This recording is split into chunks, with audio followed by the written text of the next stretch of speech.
ஆண்டவர் இரட்சகருமாய் இயேசு கிறிஸ்துவின் நாமத்தினாலே உங்களை நான் வாழ்த்துகிறேன். இந்த அருமையான வேளையிலே தேவனுடைய வார்த்தையை கேட்கும்படியாக அவரோடு இருக்கிறதான உங்களை ஆண்டவர் தாமே ஆசீர்வதிப்பாராக. கர்த்தர் நல்லவர். எபிரேயருக்கு எழுதின நிருபம் 11ஆம் அதிகாரம். எபிரேயர் 11ஆம் அதிகாரம்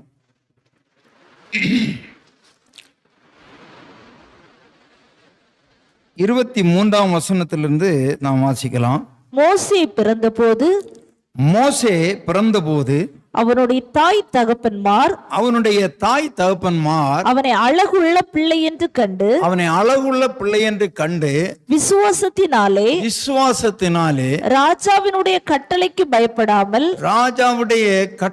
பயப்படாமல் அவனை 3 மாதம் ஒளித்து வைத்தார்கள்.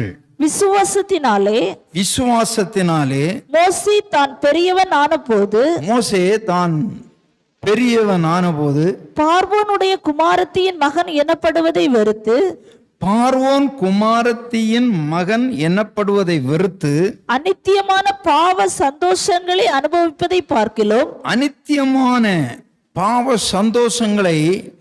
அனுபவிப்பதை பார்க்கிலும் தேவனுடைய ஜனங்களோட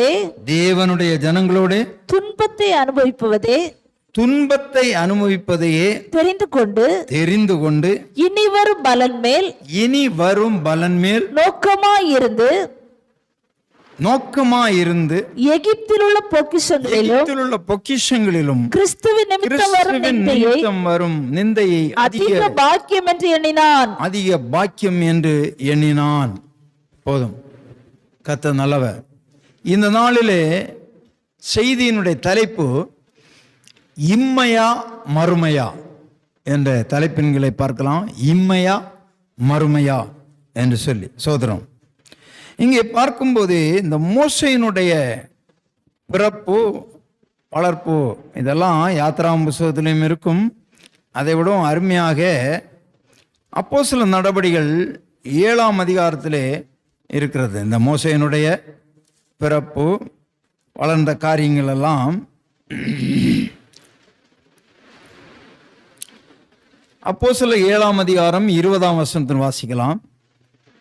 அக்காலத்திலே மோசே பிறந்து திவ்ய சௌந்தரியம் உள்ளவனாயிருந்து 3 மாதம் அளவும் தன் தகப்பன் வீட்டிலே வளர்க்கப்பட்டான். அவன் வெளியே போட்டுவிடப்பட்ட போது பார்வோனுடைய குமாரத்தி அவனை எடுத்து தனக்கு பிள்ளையாக வளர்த்தாள் என்று பார்க்கிறோமா? மோசே எகிப்தியருடைய சகல சாஸ்திரங்களிலும் மோசே எப்படி இருந்தானாம்? எகிப்தியருடைய சகல சாஸ்திரங்களிலும் கற்பிக்கப்பட்டு வார்த்தையிலும் செய்கையிலும் வல்லவனானான் என்று பார்க்கிறோம். பாத்தீங்களா? அவன் 3 மாசம் ஒளிச்சு வச்சாங்க. அப்புறம் அதோட ஒளிச்சு வச்சுக்க முடியல. அதை குறித்து யாத்திராகமம் புத்தகம் 2ஆம் அதிகாரத்தில் பார்க்கும்போது 2ஆம் அதிகாரம் 1 யாத்திராகமம் 2:1 லேவியின் குடும்பத்தாரில் ஒருவன் லேவியின் குமாரத்திகளில் ஒருத்தியை விவாகம் பண்ணினான். அந்த ஸ்திரீ கர்ப்பவதியாகி ஒரு ஆண் பிள்ளையை பெற்று அது அழகுள்ளது என்று கண்டு அதை 3 மாதம் ஒளித்து வைத்தாள்.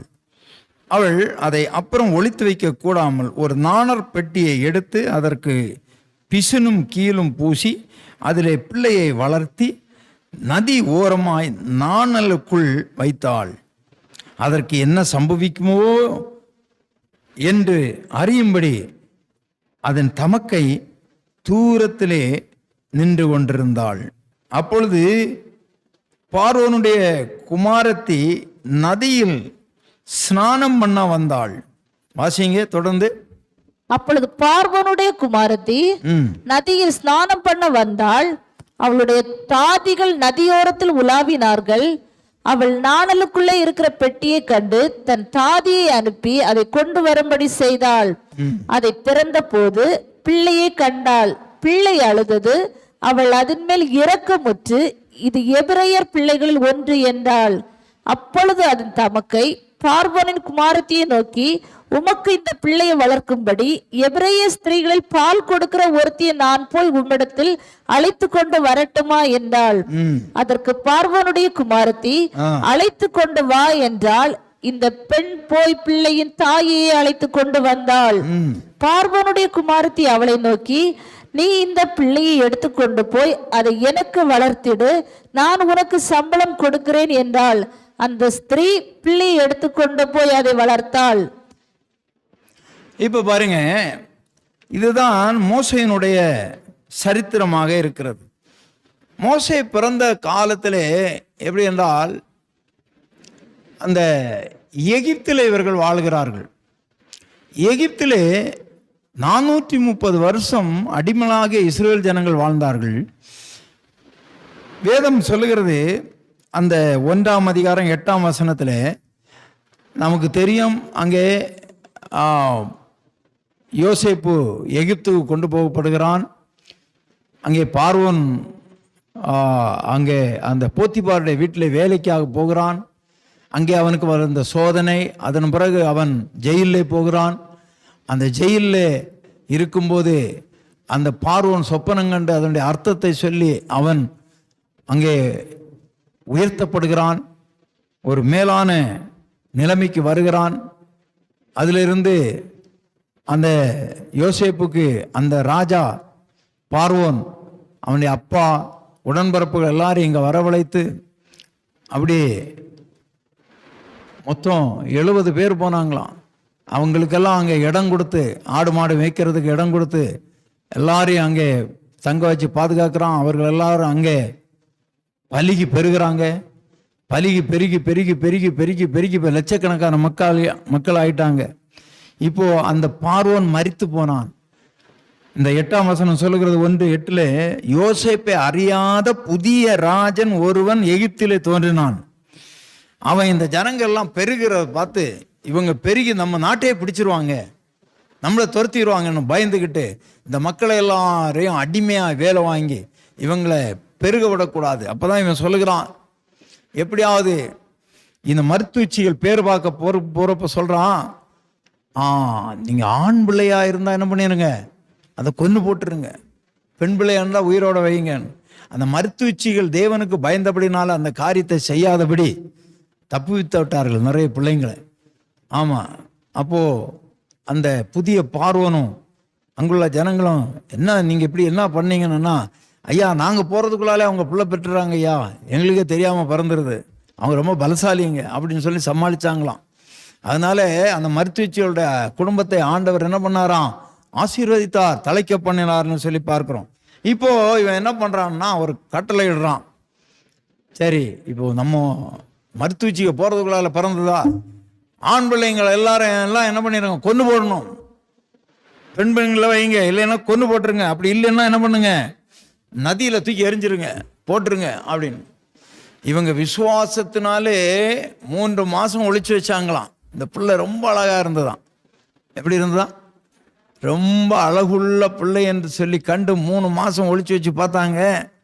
இதுக்கு மேலே ஒளிச்சு வச்சோம்னா ராஜா கண்டா என்ன பண்ணிடுவானா, ராஜா கண்டா என்னையும் குடும்பத்தையும் சேர்த்து கொண்டுருவானே, மோசையும் கொண்டுருவான், சேர்த்து கொண்டுருவான். எதுக்கு என்ன பண்ணலாம், ஒரு பெட்டியை செய்தாங்க. ஒரு பெட்டியை செய்து உள்ளும் புறமும் கீழே பூசி அதில் பிள்ளைய படுக்க வச்சு அப்படியே நதியில் விட்டுட்டாங்க. நதியில் என்ன பண்ணாங்கன்னா, விட்டதுன்னா நதி ஓடுற தண்ணியில் விடாமல் புல்லுகள் இருக்கிற இடத்துல கொண்டு போய் அப்படியே விட்டுட்டு போயிட்டாங்க. இந்த பார்வோனுடைய குமாரத்தி குளிக்க போயிருக்கிறான். வேதம் சொல்லுகிறது, அந்த குழந்தைக்கு என்ன ஆகுமோ என்று சொல்லி 4ஆம் வசனம், அதற்கு என்ன சம்பவிக்கும் என்பதை அறியும்படி அதன் தமக்கை தூரத்திலிருந்து நின்று கொண்டிருந்தாள் என்று சொல்லப்பட்டிருக்கு. அந்த பிள்ளைக்கு அக்கா என்ன பண்ணாங்க, தூரத்தில் இருந்துன்னு பார்க்குறா, குழந்தை தம்பி குழந்தைக்கு என்ன ஆகுது அப்படின்னு பார்த்து கொண்டிருக்கிறான். இப்போ என்ன பண்ணுறாங்க, இந்த பிள்ளையை குளிக்க போனதானே, ஸ்நானம் பண்ண போன பார்வோன் குமாரத்தி அதை எடுத்து என்ன பண்ணுகிறாள், ஐயோ இது ஒரு அழகான எபிரேய குழந்தை, ஆனால் அவங்க அப்பா என்ன சொல்கிறாரு, எபிரேய பிள்ளையை பார்த்தா கொன்று போடணும். ஆனால் கொன்று போடாமல் இதை என்ன பண்ணலாம், நம்ம வளர்க்கலாம், அழகாக இருக்குது, நம்ம வீட்டில் கொண்டு போய் வச்சு வளர்க்கலாம் அப்படின்னு சொல்லிட்டு அந்த பெண் தனக்காக வளர்க்குறான். இப்போ வளர்க்குமா, அந்த குழந்தை 3 மாதம்தான் ஆயிடுச்சு. நான் தான் ஏற்கனவே சொல்லியிருக்கிறேன் தெரியுமா, அவங்க யூத குழந்தைங்களெல்லாம் எத்தனை வயசு வரைக்கும் பால் குடிப்பாங்க? 10 வயசு 13 வயசு வரை 14 வயசு வரைக்கும் எல்லாம் பால் குடிப்பாங்களாம். அந்த மாதிரி காலம் அது, புரிகிறதா? அதனால 3 மாசத்துல என்னவா, ஐயோ அந்த குழந்தைக்கு தாய்ப்பால் வேணுமே அப்படின்னு தன்னுடைய தோழிமார்கள்ட்ட என்ன சொன்னா, நீங்க போய் ஏதாவது ஒரு பால் கொடுக்குற அம்மாயை பார்த்து கூட்டுட்டு வாங்கன்னு. இவங்க போய் யாரை கூட்டிட்டு வந்தாங்க? மோசைக்கு அம்மாவே கூட்டிகிட்டு வந்துட்டாங்க. பாருங்க, புரிகிறதா? ஆமாம், கூட்டிகிட்டு வந்து அந்த அம்மா பால் கொடுக்குறாங்க.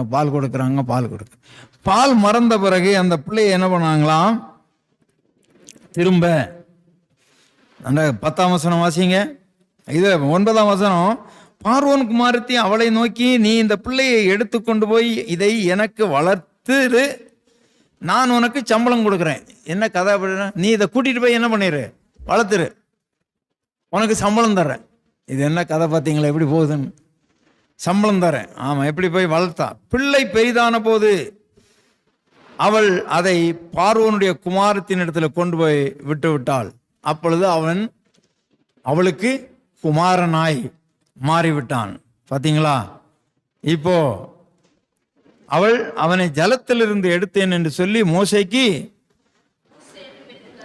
அந்த மோசைக்கு என்ன பேர் போட்டா? மோசேன்னு பேர் போட்டான். அந்த குழந்தைக்கு என்ன பேர் போட்டாங்க? மோசே என்று பேரிட்டு இப்போ வளர்த்துறாங்க. இப்படிதான் மோசேனுடைய சரித்திரம் ஆரம்பிச்சது. எத்தனை வருஷம் அங்கே வளர்ந்தான் தெரியுமா உங்களுக்கு? 40 வருஷம் வளர்ந்தான். அங்கேதான் அப்போஸ்தலர் நடவடிக்கைகள் பார்க்குறோம். அவன் சகல விதமான சாஸ்திரங்களை கற்று, சகல விதமான கலாச்சாரங்களை அவன் கற்று, சகல விதமான காரியங்களையும் கற்று அவன் நல்ல வாக்கு வல்லவன் ஆகி நல்ல சாமர்த்தியம் ஆயிட்டான். ஆமாம், அப்போஸ்தலர் 7 வாசிங்க அந்த பகுதியை. மோசே 22 எகிப்தியருடைய சகல சாஸ்திரங்களையும் கற்பிக்கப்பட்டு வாக்கிலும் செய்கையிலும் வல்லவனானான். இப்படியா 40 வயதுல இவர் சகலகலா வல்லவரா மாறிட்டார். இப்போ எத்தனை வயசுல? 40 வயசுல. இப்போ வேதம் என்ன சொல்லுகிறது? எபிரேயர் 11ஆம் அதிகாரம் என்ன சொல்லுகிறது? விசுவாசத்தினாலே மோசே தான் பெரியவனான போது பார்வோன் குமாரத்தின் மகன் எனப்படுவதை வெறுத்தான் என்று சொல்லப்பட்டிருக்கிறது. வெறுத்து, அநித்தியமான பாவ சந்தோஷங்கள் நமக்கு வேண்டாம், தேவனுடைய பிள்ளைகளோடு நான் துன்பத்தை அனுபவித்து தெரிந்து கொள்வேன் என்று தெரிந்து கொண்டான். அதனால்தான் ஒன்று கவனிக்க வேண்டும் நீங்கள். மோசே இயேசு கிறிஸ்துவனிடத்தில் இருந்ததான அந்த எண்ணம், சிந்தனை மோசைகிட்டையும் இருந்தது பிரியமான. அதனால்தான் வேதம் என்ன சொல்லுகிறது? பிலிப்பியர் 2ஆம் அதிகாரம் 4ஆம் வசனத்தை வாசிக்கலாம். 4 வாசிக்கலாம். பிலிப்பியர் 2:4 அவனவன் தனக்கானவைகளை அல்ல பிறனுக்கானவைகளை நோக்குவானாக, கிறிஸ்து இயேசுவில் இருந்த சிந்தை உங்களிலே இருக்க கடவது. அவர் தேவனுடைய ரூபமாய் இருந்தும் தேவனுக்கு சமமாய் இருப்பதை கொள்ளையாடின பொருளாக எண்ணாமல் தம்மை தாமே வெறுமையாக்கி அடிமையை ரூபமாய எடுத்து மனுஷ சாயலானார். பார்த்தீங்களா? கிறிஸ்து இயேசுவில் இருந்த சிந்தை யார்கிட்டையும் இருக்கணுமா? நம்மகிட்டையும் இருக்கணுமா? கிறிஸ்து இயேசுவிட்ட இருந்த சிந்தை யார்கிட்ட இருந்தது? மோசேனிடத்தில் இருந்தது. மோசே இயேசு கிறிஸ்து சொல்றார், தேவனுக்கு சமமா இருப்பதை அவர் எனக்கு கிடைச்ச ஒரு கொள்ளை பொருள் அப்படின்னு சொன்னா ஒரு புதையல் மாதிரி அவர் எண்ணலையாம். தேவனுக்கு சமமா இருப்பதை அவர் தேவனுக்கு ரூபமாயிருந்தார்னா தேவனுடைய வல்லமை படைத்தவராயிருந்தார், அதிகாரம் படைத்தவராயிருந்தார். அப்படி இருக்கிறதை நான் கொள்ளை பொருளாக எனக்கு ஒரு புதையல் கிடைச்சுன்னு அப்படின்னு அவர் நினைக்கல. ஆமா, தேவனுக்கு சமமாயிருந்தார். தேவனுடைய ரூபம் என்றால் அதிகாரம். தேவனுக்கு இருந்த அதிகாரம் இயேசுவுக்கு இருந்தது. அதனாலதான் அவர் வானத்தையும் பூமியை யார் படைத்தது? இயேசுவை கொண்டுதான் ஆண்டவர் படைத்தார். பூமி உண்டாக கிடவுது, வானம் உண்டாக கிடவுது, சந்திரன் உண்டாக கிடவுது, நட்சத்திரம் உண்டாக கிடவுது, எல்லாம் அப்படி அப்படி அப்படி அப்படி உருவாயிற்று. ஆமா, அந்த அதிகாரம் படைத்தவராக இருந்தார். சமுத்திரம் ஒரு பக்கமாக போய் ஒன்றாக சேரட்டும்னு சொன்னார். அப்படிதான் கடல் உருவானது. அதுவரையிலும் பூமியில தண்ணீர் மூழ்கி நின்றது. இதெல்லாம் ஆண்டவர் சொன்ன அதிகாரத்தின் நிமித்தம். இப்பொழுது அதே சிந்தை கிறிஸ்து இயேசுவிலே இருந்த சிந்தை யாரிடத்துல இருக்கிறது? மோசே இடத்துல இருக்கு. மோசே 40 வயது ஆகிறது. சகல சாஸ்திரங்களையும் கற்று தேர்ந்தான். பார்வோன் குமாரத்தின் மகன் என்கிறதான ஒரு பெரிய அந்தஸ்திலே வந்து விட்டான். இப்போ அடுத்த பார்வோன் இவனா கூட இருக்கலாம். அப்படி வந்துட்டான் பாருங்க. இப்போ அவன் சொன்னா என்ன? எது வேணாலும் செய்யும். ஆனால் அவன் தன்னைத்தானே வெறுத்து ஒரு சாதாரண மனுஷனாக மாறி அடிமையின் ரூபம் எடுத்து இயேசு வந்தது போல மோசேயும் எனக்கு இந்த ராஜ குடும்பத்து மேன்மை எனக்கு வேண்டாம் என்று சொல்லி அதை உதறி போட்டான். இதிலிருந்து நீங்கள் நான் கற்றுக்கொள்ள வேண்டிய விஷயம் என்ன என்றால், பார்வோன் குடும்பம் என்பது உலகத்தை குறிக்கிறது. பிரியமானே, இந்த உலக ஆசாபாசங்கள், உலக பற்று, உலக மேன்மை, உலக மகிமை, இதெல்லாம் இன்றைக்கு அநேகர் அதில் உழன்று கொண்டு கிடக்கிறார்கள்.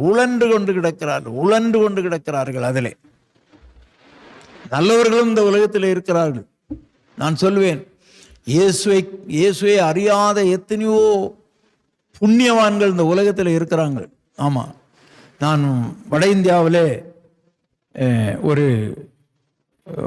அவர் மார்வாடி இதை சேர்ந்தவர் என்று தான் நான் நினைக்கிறேன். அவரை குறித்து சொல்லப்பட்டிருக்கிற பிரியமானே, எத்தனையோ நூற்றுக்கணக்கான பெண்களுக்கு அவர் திருமணம் செய்து வைத்தாராம். தன்னுடைய மகளை போல நினைத்து எல்லாருக்கும் சீர்வரிசை கொடுத்து பணம் கொடுத்து, பார்த்தீங்களா, எத்தனையோ பிள்ளைகளை அவர் கரை சேர்த்திருக்கிறார். அவர் புண்ணியவாளன் என்று சொல்றாங்க. அவர் தேவனை அறியாதவர், இயேசுவை அறியாதவர். ஆமா, இயேசுவை அறியாதவர். இன்னைக்கு கோடியான பணங்களை சிலர் செலவு பண்றாங்க. ஆனால் சில புண்ணியவான்கள் தன்னுடைய பணத்தை எல்லாம் ஏழைகளுக்காக செலவு பண்றாங்க. புரிகிறதா உங்களுக்கு? ஏழைகளுக்காக செலவு பண்றாங்க. தன்னுடைய வாழ்க்கையை அவர்கள் வெறுத்து, நமக்கு ஆடம்பரம் வேண்டாம், ஐஸ்வர்யம் இப்படி வேண்டாம். அதுபோலதான் எத்தனையோ நூற்றுக்கணக்கான மிஷனரிகள் வெளிநாட்டிலிருந்து சொத்துக்கள் எல்லாம் விற்று கொண்டு வந்து நம்முடைய இந்தியாவிலே ஊழியங்களை செய்தார்கள். இந்த மோசே சகல சாஸ்திரங்களையும் கற்றவன், சகல பிரசாபத்தோடு வாழ வேண்டியவன். தனக்கு கிடைத்தது ஒரு புதையல் என்று எண்ணாதபடி இயேசுவை போல அவன் தன்னுடைய வாழ்க்கையை ஆண்டவருடைய பிள்ளைகளோடு துன்பத்தை அனுபவிப்பதற்காக அவன் சரண்டர் பண்ணினான் என்று வேதம் சொல்கிறது. இயேசு கிறிஸ்துவை குறித்தும் நாம் பிலிப்பியரில் அப்படிதான் பார்க்கிறோம். அவர் தம்மைத்தாமே வெறுமையாக்கி அடிமையின் ரூபம் எடுத்து மனுஷ சாயலானார். அவர் மனுஷ ரூபமாய் காணப்பட்டு மரண பரியந்தம், அதாவது சிலுவையின் மரண பரியந்தம் கீழ்ப்படிந்தார். தம்மைத்தாமே தாழ்த்தினார். ஆண்டவர் தன்னை தாழ்த்தினார். மனுஷ கோலம் எடுத்து வந்து எங்கேயோ இருந்து பரலோகத்தில் இருந்து கொண்டு இன்னும் பெரிய பெரிய காரியங்களை செய்ய வேண்டிய இயேசு கிறிஸ்து அவர் மனித அவதாரமாக எடுத்து வந்து அடிமையின் ரூபம் எடுத்து வந்து, அதனால சொல்றார், கிறிஸ்து இயேசுவில் இந்த சிந்தை நமக்கு இருக்க கடவுள் என்று பவுல் எழுதுகிறார். எனவே அன்பு தெய்வ பிள்ளைகளே, நம்முடைய வாழ்க்கை கொஞ்சமாவது பிறருக்காக இருக்க வேண்டும். என்ன சொல்கிறார்? அவனவன் பிலிப்பியர்ல என்ன சொல்றாரு? அவனவன் 4ஆம் வசனம் 2:4, அவனவன் தனக்கானவைகளை அல்ல பிறருக்கானவைகளையே நோக்க கடவன். ஆமா, நம்ம அவ்வளவு தூரத்துக்கு பண்ணலைன்னாலும் குறைஞ்சபட்சமா அது என்ன பண்ணணும்? மற்றவர்களுக்காக கொஞ்சம் வாழ கற்றுக்கொள்ள வேண்டும், நம்மை ஒப்பு கொடுக்க வேண்டும். இங்கே பார்க்கும்போது, மோசேயை குறித்து பார்க்கும்போது, விசுவாசத்தினாலே அவன் பெரியவனானான். விசுவாசத்தினாலே பெரியவனானான். ஒரு வசனம் உண்டு பிரியமானவர்களே, 1 கொரிந்தியர் 15ஆம் அதிகாரம் 19ஆம் வசனத்தை வாசிக்கலாம். 1 கொரிந்தியர் 15:19, 242வது பக்கம். இம்மைக்காக மாத்திரம் நாம் கிறிஸ்துவில் மேல் நம்பிக்கை உள்ளவர்களாய் இருந்தால் எல்லா மனுஷரை பார்க்கலும் பரிதபிக்கப்படுவர்களாய் இருப்போம் என்று சொல்லப்பட்டிருக்கிறது. இம்மைக்காக மாத்திரம். ஆமா, இம்மைக்காக, இந்த உலகத்தில் வாழ்றதுக்காக மாத்திரம் நாம் கிறிஸ்துவை பின்பற்றக்கூடாது. இன்றைக்கு இயேசு கிறிஸ்துவை பின்பற்றிட்டா எனக்கு அது கிடைக்குமா, இது கிடைக்குமா, நல்ல சுகவாழ்வு கிடைக்குமா? ஆமா, ஊழியத்தில் வந்து குளிர் காயறதுக்கு இல்ல ஊழியம், தனக்கானவை அல்ல பிறனுக்கான நோக்க வேண்டும்.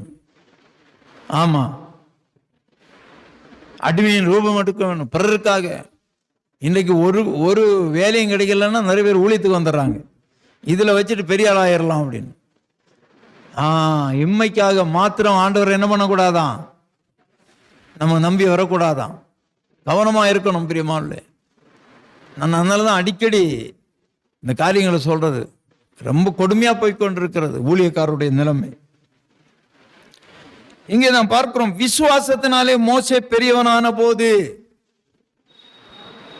பார்வோன் குமாரத்தின் மகன் எனப்படுவதை வெறுத்தான். விசுவாசத்தினாலே மோசே பெரியவனான போது. இன்னைக்கு நிறைய பேருடைய ஆசையெல்லாம் படிப்புல பெரியவனாகணும்,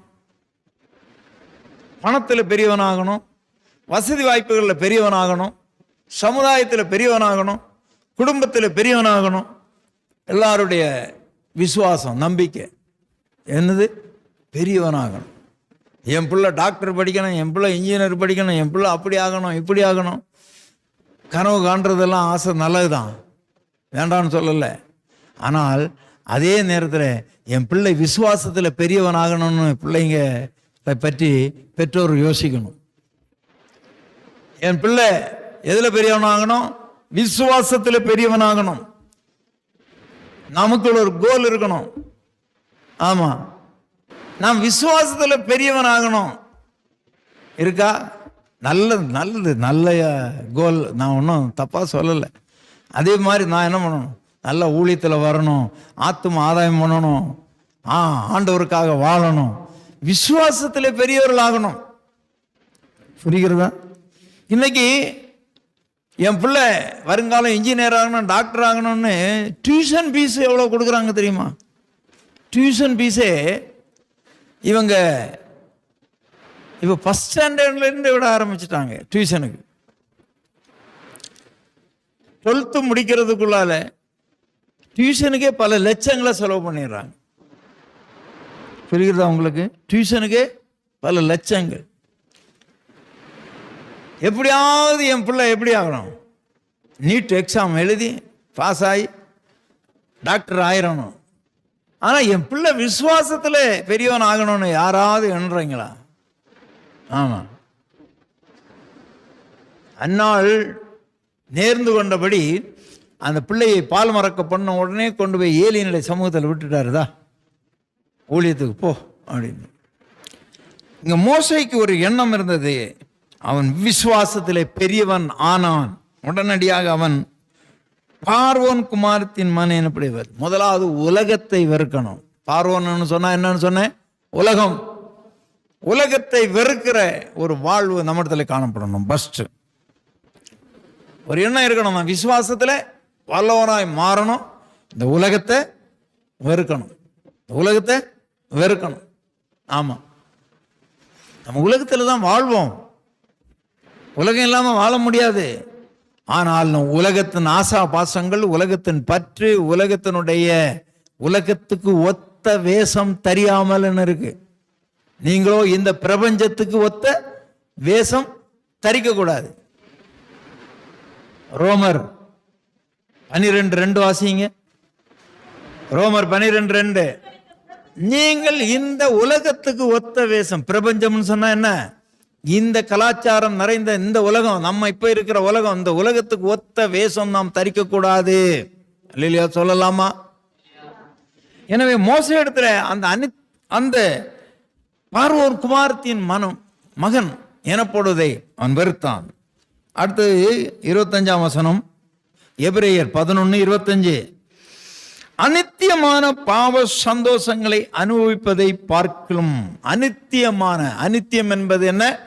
நித்தியத்துக்கு எதிர்பதம் அநித்தியம், அழிந்து போறது. நித்தியம் வேற, அநித்தியம் வேற. ஆமா, இம்மையா மறுமையா? அதான் கேள்வி வச்சிருக்கிறேன். இம்மையா மறுமையா? அப்போ இந்த அநித்தியம் நித்தியம் ரெண்டு இருக்கிறது. அதனாலதான் அவர் ஞானி சாலமன் ஞானி சொல்வார், மாயை மாயை மாயை எல்லாம் மாயை என்று பிரசங்கி சொல்றார். அந்த அநித்தியம் மாயை, கண்ணாலே காண்பது மாயை, எல்லாம் மாயை. இந்த மாயையான உலகம் அது நிரந்தரம் இல்லை, அது நித்தியம் கிடையாது. அநித்தியமான பாவ சந்தோஷங்கள். ஆமா, பாவ சந்தோஷங்களை நிறைய பேர் அனுபவிச்சுட்டு இருக்கிறாங்க உலகத்துல. பாவ சந்தோஷங்கள். ஆமா, குடிக்கிறது ஒரு பாவ சந்தோஷம், சினிமா ஒரு பாவ சந்தோஷம், களியாட்டு ஒரு பாவ சந்தோஷம். ஆமா, வெட்டி பேச்சுங்கள் பாவ சந்தோஷம். இதெல்லாம் அனுபவிப்பதை பார்க்கலாம். தேவனுடைய ஜனங்களோட அவன் துன்பத்தை அனுபவிப்பதை தெரிந்து கொண்டான். ஊழியம் என்பது சாதாரண வேலைன்னு நினைக்கிறீங்களா? ஊழியம் என்பது பாடு நிறைந்தது தான். ஆமா, ஆண்டவர் சொன்னார், பச்சை மரத்துக்கே இந்த பாடானால் பட்டை மரத்துக்கு என்ன பாடு வரும் அப்படின்னு. ஆமா, ஊழியத்தில் சாதாரண எல்லாம் இல்லை ஊழியம் என்று சொல்லுகிறது. அந்த ஊழியத்தில் மோசையே சாவடிக்கிறதுக்கு பார்த்தாங்க. எங்களெல்லாம் அங்கேருந்து இங்கே கொண்டு வந்தியே அப்படின்னு அவனை கல்லறிய பார்க்குறாங்க. தண்ணி இல்லாத இடத்துக்கு கொண்டு வந்துட்டியே, அதை கொண்டு வந்துட்டியே, இதை கொண்டு வந்துட்டேன்னு அவங்க ஒவ்வொரு தடையும் ஆண்டவர் சமூகத்தில் விழுந்து கிடந்து, ஐயோ இந்த பொல்லாத ஜனங்க இப்படி பண்ணுறாங்களா ஆண்டவரே அப்படின்னு. ஆண்டவர் சொன்னார், விட்டு விடு, உன்னை பெரிய ஆளாக்குறேன், இவங்களை கொன்று போடுறேன்னு. ஐயா அப்படி பண்ணுறீங்களா, ஜீவ புஸ்தகத்தில் என் பேரை எடுத்து போட்டுருங்க ஐயா, கிறுக்கி போட்டுருங்கன்னு. அப்படி அவன் கெஞ்சுவான் ஆண்டவர் சமூகத்தில். ஊழியம் தேவனுடைய பிள்ளைகளோடு எப்படி ஆகிது, நான் ஊழியத்தை செய்து நிறைவேற்ற வேண்டும் என்று சொல்லி அவனுடைய வாஞ்சை எண்ணம். எங்கே இருக்க வேண்டியவன்? ஆமா, அடுத்தது சொல்றான் அவன் எப்படி இருக்க வேண்டியவன் சொல்றேன் பாருங்க. 26ஆம் வசனம் சொல்லுகிறது, இனி வரும் பலன் மேல். அதான் இன்மையா மறுமையா? மறுமை. இனி வரும் பலன். ஒன்று தெரிந்து கொள்ளுங்கள், நீங்கள் கர்த்தருடைய பிள்ளையா இருப்பதனால இந்த உலகத்தில் உங்களுக்கு எல்லா பலன்களையும் ஆண்டவர் கொடுப்பார். இதை விடவும் அதிகமான பலன் உங்களுக்கு இங்கே இல்லை, மறுமையில் இருக்கிறது. இனிமேல் தான் பிரியமான கோடி கோடியாக கொண்டு பணத்தை செலவு பண்ணி கொண்டு போய் எனக்கு புண்ணியம் கிடைக்குமா, என் வாழ்க்கையில் இருக்கிற அந்த சூனியம் போகுமா என்று சொல்லி அவன் பல ஊர்களுக்கு போய் புண்ணிய ஸ்தலங்களுக்கு போறான் பாருங்க. அவன் நிம்மதி இல்லாம வரான். ஆனால் நமக்கு ஆண்டவர் ஒரு காசும் கூட இல்லாதபடி நாம் பரலோகம் எப்படி இருக்குமா, இரவு இல்லை, பகல் இல்லை, சூரியன் இல்லை, சந்திரன் இல்லை, அங்கே வெளிச்சத்துக்கு லைட் எல்லாம் வேண்டியது இல்லையா, சூரியனும் வேண்டியதெல்லாம். ஆட்டுக்குட்டியானவரே விளக்கா இருப்பாராம். தாகம் இல்லை, பசி இல்லை, எல்லாரும் தேவ தூதர்களை போலவே இருப்பாங்களாம். அங்கே டை அடிக்கிற வேலையும் இல்லை, அங்கே எதுவுமே வேலையே இல்லை. அங்கே எப்போவுமே தேவ தூதர்களை போல இருப்பாங்க. புரிகிறதா உங்களுக்கு? ஆமாம், அங்கே பொறாமப்படவே தேவையில்லை. ஆமாம், இன்னைக்கு மனுஷன் இங்கே தாங்க அவஸ்தையெல்லாம், எல்லா அவஸ்தையும் இங்கே தான். பசி, தாகம், என்ன ருசியான பலகாரம் செய்யலாம், அதை செய்யலாம், இதை செய்யலாம், இங்கே தான் எல்லாம். அங்கே போனால் தேவ தூதர்கள் போல இருப்பாங்க, தேவனை துதித்து கொண்டே இருப்பாங்க. அங்க ஒரு பிரச்சனையுமே கிடையாது. அவன் பாருங்க, இனி வரும் பலன் மேல் நோக்கமாயிருந்து, அதுதான் இவ்வளவு நேரம் சொன்னேன், இனி வரும் பலன். பாருங்க, எகிப்தில் உள்ள பொக்கிஷங்களிலும், எகிப்தில் உள்ள பொக்கிஷங்களை கூட அவன் வெறுத்தான். அவன் பொண்ணுனால பெட்டி செய்றாங்க. எகிப்துல பணக்காரன் எல்லாம் என்ன பெட்டி செய்யலாம்? பொண்ணுனால. அந்த மர கனம் அவ்வளவுக்கு பொண்ணு, அப்படியே ஒரு மனுஷ கூண்டு மாதிரி பொண்ணுனால. பார்வோனுடைய சவப்பட்டியை நான் போய் பார்த்தேன் எகிப்துல. பொண்ணு எப்படியும் ஒரு 25-30 கிலோ இருக்கும். அவன் பணத்தை படுக்க வைக்கிறதுக்கு என்ன பொண்ணுனால. எகிப்தியனை போல பணக்காரன் கிடையாதுங்க உலகத்துல. எகிப்திய கலாச்சாரத்தை போல கலாச்சாரம் கிடையாது. ஆமா, எகிப்தியர்களை போல எல்லா விதத்திலும் எகிப்து பயங்கரம். வீடு கலை, கட்டடை கலையில அவனை போல நிபுணர் யாரும் கிடையாது. யுத்தத்துக்கு அவனை மாதிரி படை வீரர்கள் இருக்கிற நாடே கிடையாது. எகிப்து அவ்வளவு பயங்கரமான ஒரு காரியம். பொன் சுவரெல்லாம் பொன்னுல வச்சு கட்டி இருக்கிறாங்க. மர வேலைப்பாடுகள் சொன்னா நம்ம இந்த உலகத்திலே எங்கேயுமே அது மாதிரி வேலைப்பாடுகள் பார்த்தது கிடையாது. இயேசு கிறிஸ்து பெத்லெகேம் ஊர்ல, யூதேயாவில் உள்ள எருசலேமில் உள்ள அந்த பெத்லெகேம் ஊர்ல தான் ஆண்டவராய் இயேசு கிறிஸ்து பிறந்தார். அப்பொழுது அந்த பார்வோன் ஏரோது குழந்தைய தேடுறான், கொல்லு போடுற. அவன் சாகர வரையில் நீ போய் எங்கே இரு, எகிப்துல ஒளிஞ்சிட்டுன்னு யோசேப்புக்கு ஆண்டவர் சொன்னார். மரியாளையும் இயேசு ஆகிய குழந்தையும் கூட்டிட்டு யோசேப்பு எகிப்துல போய் தங்கினார். அந்த தங்கினா அந்த சர்ச்சு அங்க அந்த இடத்துல ஒரு சர்ச்சு கட்டி இருக்கிறாங்க. இந்த இடத்துல வந்து தங்கினார். நான் அதை போய் பார்த்தேன். அதுல இருக்கிறதான சித்திர வேலைப்பாடுகள், அந்த சுவரெல்லாம் மரத்தினால என்ன அருமையாக இருக்கிறது. தத்துரூபமாக அவங்க ரெடி பண்ணி வச்சிருக்கிறாங்க. அதுக்கு எகிப்தியருடைய சாப்பாடெல்லாம் போய் பார்த்தீங்கன்னா ஸ்வீட்டு வகை தான் நிறைய இருக்கும் அவன்கிட்ட. ஆமாம், அவன் நூற்றுக்கணக்கான ஸ்வீட்டு. நாங்கள் ஹோட்டலில் போய் தங்க போனால் ஒரே ஸ்வீட்டு தான், ஒரே ஸ்வீட்டு. மைதாவில் விதம் விதமாக செய்து வச்சிருக்கிறான். அதெல்லாம் விதம் விதமாக வச்சிருக்கிறான். ஆமாம், அவனுடைய கலாச்சாரங்கள் பயங்கரமாக இருக்கும். அந்த பார்வோன், அந்த முதலாம் பார்வோன், அவனுடைய மகன் 2ஆம் பார்வோன், 3ஆம் பார்வோன், 3 பிரமிடுகள் கட்டி வைத்திருக்கிறாங்க. அது உலக அதிசயங்களில் ஒன்றானது. அந்த பிரமிடு 3000 அடி உயரம். அந்த பிரமிடு நீங்கெல்லாம் போய் அந்த நெட்டில் போட்டு பார்த்தீங்கன்னா தெரியும். பிரமிடு இங்கேருந்து பார்த்தா சின்னதாக தான் தெரியும். 3000 அடி உயரம். அதில் வைத்திருக்கிறதான ஒவ்வொரு கல் எல்லாம் 5 டன் 4 டன் ஒரு கல்லினுடைய சதுரமாக வெட்டி அதை தான் அடுக்கி இருக்கிறாங்க. அடுக்கி அதுக்கு மேலே மேலே மேலே மேலே மேலே சரி, இன்றைக்கு வரைக்கும் அந்த 3000 அடி உயரத்தில் அந்த கல்லை எப்படி தூக்கிட்டு போனான்னு யாருக்கும் தெரியல. அவன் கட்டிடக்கலை நிபுணன். அவன் செத்த பிணங்களை, அதான் அந்த மம்மி என்று சொல்லி பிரமிடு, அந்த பிரமிடுக்குள்ளால என்ன இருக்குது? பார்வோனுடைய சரீரத்தை வச்சிருக்கிறாங்க. கிட்டத்தட்ட 4000 ஆண்டு ஆகிறது. அந்த சரீரமானது அழியாமல் இருக்கிறது. கொஞ்சம் அதாவது செத்து கொஞ்சம் சுருங்கி இருக்குமே தவிர அது அழியலை. அப்ப 4000 ஆண்டுகளாக வைத்திருக்கிறான்னா அவன் எவ்வளவு விதமான அந்த வாசனை திரவியங்கள், பதப்படுத்தக்கூடிய காரியங்களை அவன் வைத்திருக்கிறான். பார்த்தீர்களா? நீங்கள் எகிப்தினுடைய கலாச்சாரம் சொல்லிக்கொண்டே போகலாம். ஆமா, எகிப்திலே பார்த்தீங்கன்னா ஒவ்வொருத்தரும் ஒவ்வொரு பிரமிடு தான் கட்டி வைப்பாங்க. கல்லறைன்னு சொல்றது எப்படி இருக்கும்? அதாவது பார்வோன் பெரிய வச்சிருக்கான், அவன் சின்ன சின்ன கட்டடம். எகிப்தினுடைய கல்லறை எல்லாம் அழகாக இருக்கும். எல்லாத்துலேயும் ஒரு கட்டடம் கட்டி வச்சிருக்கிறான். என்ன மாதிரி இருக்கு பாருங்க. அவனுடைய கலாச்சாரங்கள் பயங்கரம். இதையெல்லாம் வேண்டாம் என்று உதறி விட்டுட்டு போயிருக்கிறார் நம்ம ஆளு ஊழியத்துக்கு. அதைத்தான் நான் சொல்ல வந்தேன். புரிகிறதா உங்களுக்கு? ஆமா, கொள்ளையாடின பொருளா எண்ணல அவன்.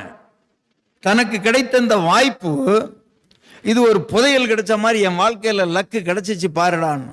அப்படி இருக்குல்ல தேவனுடைய பிள்ளைகளோடு. ஆமா, கிறிஸ்துவ நிமித்தம் வரும், அதாவது இந்த எகிப்தில் உள்ள பொக்கிஷங்களை பார்க்கலாம், உச்சிதமான பொருட்களை பார்க்கலாம், உச்சிதமான அனுபவங்களை பார்க்கலாம், கிறிஸ்துவின் நிமித்தம் வரும் நிந்தையை அதிக பாக்கியம் என்று எண்ணினான். எதை? நிந்தையை அதிக பாக்கியம் எண்ணினான். ஆமா, அவன் நிந்தித்தா, இவன் நிந்தித்தா, இவன் நிந்தித்தான், அவன் நிந்தித்தான், அவங்க திட்டுனாங்க, இவங்க இப்படி பேசுனாங்க, அவங்க இப்படி பேசுனாங்கன்னு தான் சொல்லிட்டு இருக்கிறாங்க. இங்க பாத்தீங்களா, பல ஆயிரம் கோடி கோடி கோடி கோடி மதிப்புகள் எல்லாம் தூக்கி எரிஞ்சுக்கிட்டு ஆண்டவருடைய பிள்ளைகளோடு சேர்ந்துதான் நிந்தனை அவமானங்களை நான் ஏற்றிக்கொண்டு ஆண்டவருக்காக வாழ்றதே பாக்கியம் என்று எண்ணினானே மோசே. பாத்தீங்களா எப்படி இருக்கு பாருங்க. இந்த மோசையை குறித்து ஒரு அருமையான வசனம் ஒன்று உண்டு. அடுத்த வசனம் 27 வாசிங்க. விசுவாசத்தினாலே அவன்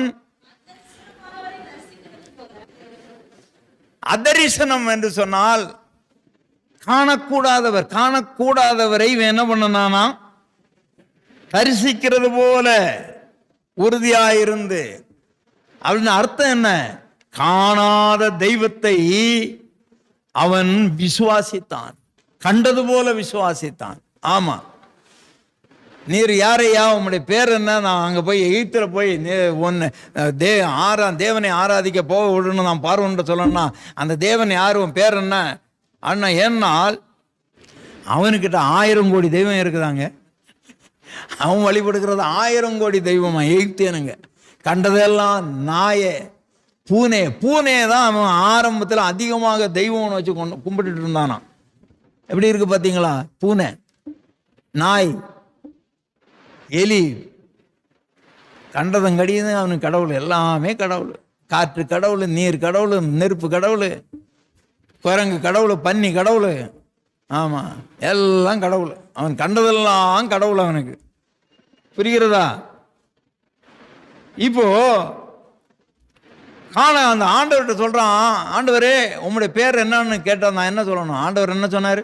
நான் இருக்கிறவராக இருக்கிறேன், போய் சொல்லணும். இதை சொன்னா எவனாக நம்புவானா? சரி, இப்போ 40 நாள் இவர் போய் உண்ணாம கொள்ளாம தரிசனம் இருக்கிறார், விரதம் இருக்கிறார். இவர் உபவாசம் இருந்துட்டு போய் நான் உங்க கொஞ்சமா பார்க்கணும். அவர் என்ன சொன்னார்? இந்த கதையெல்லாம் வேண்டாம், சரி நீ கேட்டுக்கிட்டதுனால நான் அப்படி போகும்போது அப்படியே என் பின்னால மட்டும் பாரு. லேசா பின்னால பார்த்துட்டான், லேசா அப்படி பின்னால பார்த்தான். புரிகிறதா உங்களுக்கு? இதுக்கு மேல அவன் பார்த்தான், மோசே நீ உயிரோடு இருக்க மாட்டே, என்னை பார்த்து, என்னுடைய பவர் ஒளி அவ்வளவு, என்னை பார்த்து தேவனை ஒருவனும் ஒரு காலம் கண்டதில்லை, கண்டது உயிரோடும் இருக்க முடியாது. சேரக்கூடாத ஒளியில் அவர் வாசம் பண்ணுகிறார். அவரை பார்த்துட்டீங்கன்னா கண்ணே போயிடும். ஆமா, யாரும் தரிசிக்க கூடாது. அதை அவன் என்ன சொல்றான்? அந்த அதரிசனமானவரை தரிசிக்கிறது போல உறுதியா இருந்து, ராஜாவு கோபத்துக்கெல்லாம் அவன் பயப்படவே இல்லைங்க. என்னையா, எந்த கடவுளையா நீ கடவுளை காட்டையா? நான் காட்டுறேன் பாரு. எதை காட்டுவான் அவன்? முதல்ல பூனையை காட்டுவான். எகிப்தியன் எதை காட்டுவான் கடவுள்னு? நீங்க வேணா நான் நெட்டில் போய் போட்டு பாருங்க, எகிப்தியருடைய கடவுள்கள் எத்தனை என்னன்னு பாருங்க. அதை முதல்ல பூனை தானா. அவன் போய் நிற்கிறான், யோ நீ 1000 பூனையை காட்டு. அதனால தான் அங்கே இவன் என்ன பண்ணுவான், மந்திரவாதிகளும் என்ன பண்ணுவாங்க, சர்ப்பங்களை வர வச்சிருவாங்க. புரிகிறவங்களுக்கு மோசையை கொண்டு ஆண்டவர் சொன்னார், அவனுங்களும் வர வச்சிருவாங்க. மோசையை தரையில் போட்டவொன்னே என்ன மாறிச்சு? பாம்பா மாறிச்சே.